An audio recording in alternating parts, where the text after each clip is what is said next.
சென்னையில் ஏழை ஜோடிகளுக்கு முதலமைச்சர் மு.க.ஸ்டாலின் திருமணம் நடத்தி வைத்தார். அப்போது பேசிய அவர், தமது திருமணத்தில் காமராஜர் பங்கேற்பதற்காக மண்டபமே மாற்றியமைக்கப்பட்டதா நினைவு கூர்ந்தார். சென்னை கொளத்தூரில் நவீன வசதிகளோடு கூடிய காமராஜர் மாநகராட்சி திருமண மண்டபத்தில் 9 ஏழை ஜோடிகளுக்கு அவரவரது வழக்கப்படி வடிவமைக்கப்பட்ட தாலியை எடுத்துக் கொடுத்து முதலமைச்சர் மு.க.ஸ்டாலின் திருமணத்தை நடத்தி வைத்தார். மணமக்கள் மணமக்கள் மணமக்கள் மணமக்கள் மணமக்கள்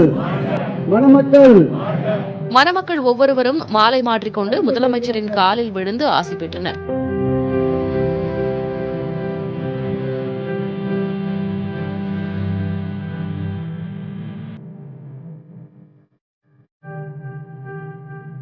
பின்னர் மணமக்களுக்கு கட்டில், பீரோ உள்ளிட்ட 33 பொருள்கள் அடங்கிய சீர்வரிசைகளை வழங்கி ஒவ்வொரு புதுமண தம்பதியுடனும் அமர்ந்து முதலமைச்சர் புகைப்படம் எடுத்துக் கொண்டார்.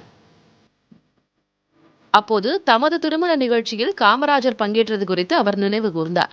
அண்ணா அறிவாலயம் அருகில் உள்ள திருமண மண்டபத்தில் தமது திருமணம் நடைபெறுவதாக இருந்ததாகவும், உடல்நலமில்லாமல் இருந்த காமராஜர் திருமணத்தில் பங்கேற்க வேண்டும் என்பதற்காக உம்முடியாஸ் திடலுக்கு தமது திருமண நிகழ்ச்சி மாற்றப்பட்டதையும் முதலமைச்சர் மு.க.ஸ்டாலின் நினைவு கூர்ந்தார்.